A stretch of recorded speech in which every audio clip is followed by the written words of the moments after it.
ADG मुख्यालय JS Gangwar Siwan में MS नगर थाना क्षेत्र में नेट गिरोह का उद्भेदन किया गया।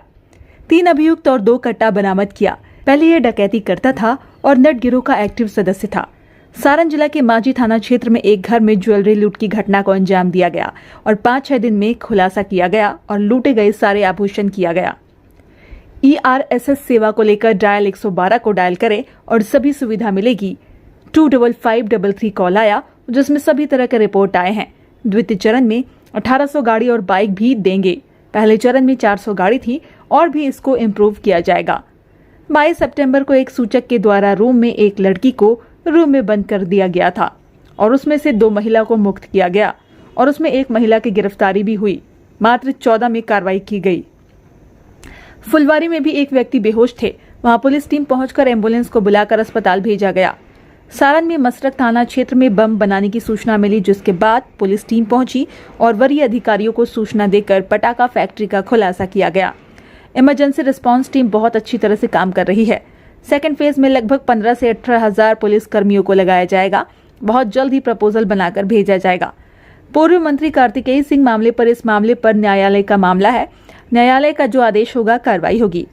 IPS राजीव रंजन DIG मामले पर कुछ अखबार में छपा है और संचिका आई है और संचिका निर्माणाधीन है। जनवरी से विभागीय कार्रवाई 26 सितंबर तक 3643 है। पुलिस डिसमिस मामले में 2019 में 151 और 2020 में 201, 2021 में 172, 2022 में अगस्त तक 162 लोग पुलिस विभाग से डिसमिस किए गए हैं। जो भी दोष आरोप और दोष सीधे होने पर कार्रवाई करते हैं। IPS मामले में 2 पुलिस अधीक्षक, 1 DIG और कई DSP लोग अभी तक सस्पेंड है। जो अच्छे से पुलिस काम करते हैं उनको पुरस्कृत किया जाता है। लगभग 14,000 से ज्यादा विसर्जित किया गया है और लगभग 14,000 से ज्यादा विसर्जित किया गया है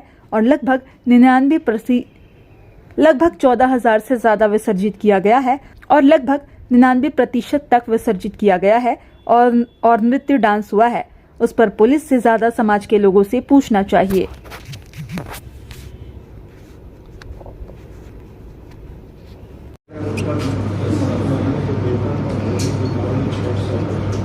पुलिस मुख्यालय की नियमित वीडियो कॉन्फ्रेंसिंग में आप सभी का स्वागत है। मैं इधर हाल के कुछ दिनों में जो उपलब्धियां हैं वो पिछले फ्राइडे को भी बताई गई। इधर कुछ उपलब्धि है 2 दिन में जो आप सामने रखना चाहिए।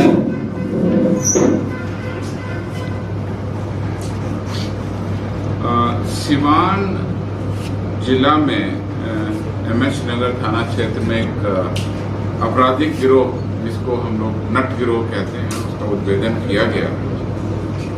हुसैनगंज MS नगर की पुलिस टीम के द्वारा हुसैनगंज चट्टी के पास पूर्व के कई आपराधिक मामलों में संलिप्त अपराध कर्मियों को गिरफ्तार किया गया और इसमें 8 अक्टूबर को ही चोरी के सामान के साथ साथ हथियार बरामद करते हुए 3 अभियुक्तों को गिरफ्तार किया गया और गिरफ्तार अभियुक्तों को न्यायिक हिरासत में भेजा गया। इसमें 2 देशी कट्टा, 8 जिंदा कारतूस, 1 मोटरसाइकिल, 1 चाकू, 1 मोबाइल और इसमें एक अपराध कर्मी पास के उत्तर प्रदेश के रहने वाले नट गिरोह का सक्रिय अपराध कर्मी है। ये पहले डकैती करता था ये गिरोह, नट गिरोह, और आजकल जहां मौका मिलता है वहां किसी भी तरह की चोरी या सामान को उठा लेना, संपत्ति मूलक अपराध कारित करते हैं। लूटपाट, बाइक चोरी या घर में घुसकर चोरी करना भी ऐसे अपराध में उनका शामिल होता है। MS नगर थाना कांड में पूर्व में 2 डकैती के कांड हुए थे। उन कांडों में भी इनकी उपलब्धि है और मुख्य रूप से इसमें डकैती के बहुत सारे सामान भी बरामद हुए। मधेपुरा के कुमारखंड थाना क्षेत्र में मेला दशहरे का लगा हुआ था और उसके बाद में वो मेला कुछ दिनों तक आगे भी चलता है। उसमें पुलिस को सूचना मिली कि कुछ अपराध कर्मी घूम रहे हैं और उनकी डकैती करने की और अपराध करने की योजना है। तो रात्रि में इस तरह की सूचना मिलने पर कुमारखंड थानाध्यक्ष जो मधेपुरा जिला का है उसके द्वारा पुलिस बल को सक्रिय किया गया और पुलिस बल को देख करके वहां से अपराध कर्मी भागने लगे। लेकिन वहां पर एक टियागो गाड़ी मिली जिसकी डिक्की से एक देसी पिस्तौल, 6 कारतूस मिले। इनको हम लोगों ने जब्त कर लिया है और जो अपराध कर्मी गाड़ी छोड़ के भागे हैं उसकी दिशा में हम लोग कार्रवाई कर रहे हैं शीघ्र ही इसका। उद्भेदन करेंगे। सारण जिला के माझी थाना अंतर्गत 2 अक्टूबर को अज्ञात अपराध कर्मियों के द्वारा एक घर में लूट की घटना करते हुए ज्वेलरी लूट की घटना हुई। इस घटना का पुलिस ने 5-6 दिनों के अंदर ही सफल उद्भेदन कर लिया और पुलिस की सूचना मिली कि माझी थाना के ही ग्राम जई छपरा में कुछ अपराध कर्मी बैठ करके आगे भी लूट की घटना कर सकते हैं, ऐसी योजना बनाएगा। वहां पर पहुंचकर 5 अपराध कर्मियों को उपलब्धि है जो मैं आपके सामने रखता हूँ। पिछले फ्राइडे को ही हमने डिटेल में बताया था कि किस तरह पुलिस के द्वारा रोको टोको अभियान के अंतर्गत मोटरसाइकिलों की बरामद की गई। आज नट गिरोह का उद्भेदन और डकैती कांड का उद्भेदन मैंने आपको बताया। पिछली फ्राइडे को आप लोगों ने ERSS के बारे में बताया गया था। मैं आपको बता दूं, पहले से आप लोगों को जानकारी भी है। दिनांक 6 जुलाई को इसका लोकार्पण किया गया प्रथम चरण का। पुलिस अग्निशमन सेवा, चिकित्सा सेवा को डायल 112 के अंतर्गत इंटीग्रेटेड कर दिया गया। अन्य आपातकालीन योजनाओं को भी सेकेंड फेज में इससे जोड़ने की योजना है।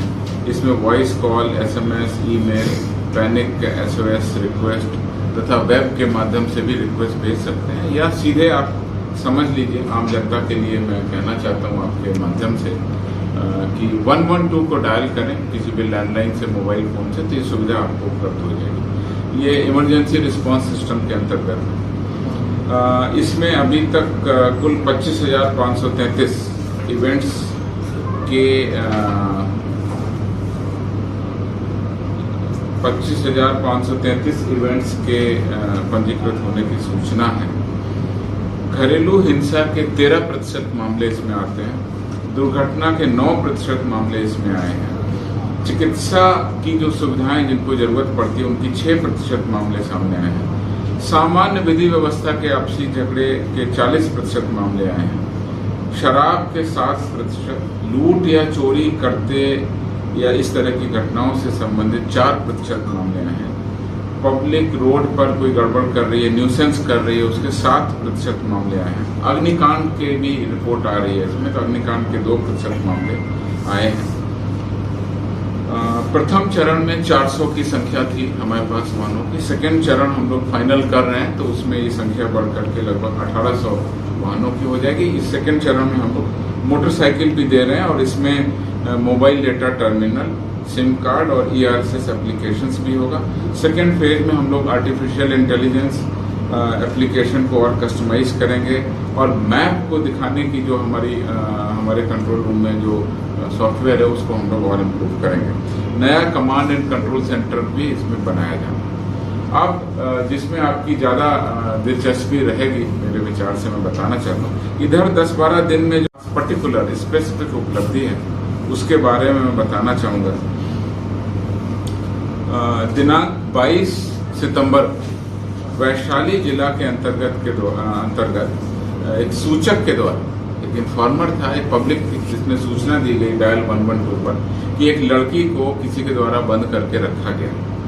ERB1 और ERB2 यानी घटना चूंकि सीरियस लग रही थी, इसलिए हमारे कंट्रोल सेंटर ने तुरंत इसका संज्ञान लिया और 2 गाड़ियों को वहां पर रवाना किया। ERB1, ERB2 को इमरजेंसी रिस्पांस व्हीकल 1 और इमरजेंसी रिस्पांस व्हीकल नंबर 2 त्वरित कार्रवाई करके 2 लड़कियों को बरामद किया, 1 महिला को गिरफ्तार किया गया। हमारा रिस्पांस टाइम था 14 मिनट और महिला थाना कांड संख्या 39/22 दिनांक 22 सितंबर 2022 विभिन्न धाराओं में दर्ज किया गया और पॉक्सो एक्ट भी लगा करके हम लोग कानूनी कार्रवाई कर रहे हैं। तो किस तरह से एक इन्फॉर्मेशन पे हम लोगों ने 2 लड़कियों को बरामद किया और गिरफ्तारी के कांड दर्ज किया। इसी तरह से सितंबर में 29 सितंबर जिला के अंतर्गत एक इन्फॉर्मेशन दी गई डायल 112 पर कि उसके पिताजी अचानक बेहोश हो गए। फुलवारी शरीफ इलाके से सूचना आई थी, तो ERB जो हमारा कंट्रोल सेंटर है उसने फुलवारी शरीफ में जो हमारी इमरजेंसी व्हीकल थी उसको तुरंत डायरेक्शन दिया और हमारी ERB गाड़ी वहां पहुंच गई और फिर उसके बाद में एम्बुलेंस को वहां रवाना किया। तो एम्बुलेंस के द्वारा बेहोश किए गए व्यक्ति को IGIMS में भर्ती करा करके उसकी जान बची। तो ये बहुत बड़ी उपलब्धि हमारी 29 तारीख की है।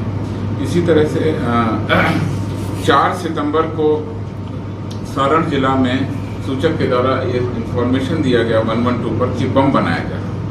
तो ERV 7 जो 7 नंबर की गाड़ी थी वहां पर सारण में, उसको मशरक से रवाना किया गया और त्वरित कार्रवाई करते हुए घटनास्थल पर पहुंचकर वरीय पदाधिकारियों के सहयोग से फिर थाना को बुलाया गया।